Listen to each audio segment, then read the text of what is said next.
అయోధ్యలో ఎటు చూసినా రామనామ సంకీర్తనలతో ఆధ్యాత్మిక కోలాహలం కనిపిస్తోంది. మహాఘట్టానికి అయోధ్యాపురి సర్వాంగ సుందరంగా ముస్తాబైంది. అయోధ్యలో బాలరాముణ్ణి కళ్ళారా చూసేందుకు కోట్లాది మంది ఎదురు చూస్తున్నారు.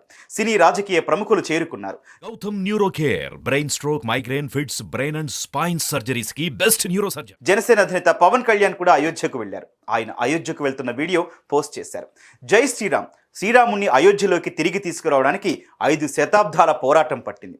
ధర్మో రక్షతి రక్షితః అని వీడియో పోస్ట్ చేశారు. అలానే పవన్ కళ్యాణ్ అయోధ్య రామ మందిరంలో ఉన్న ఫోటోలు కూడా వైరల్గా మారాయి.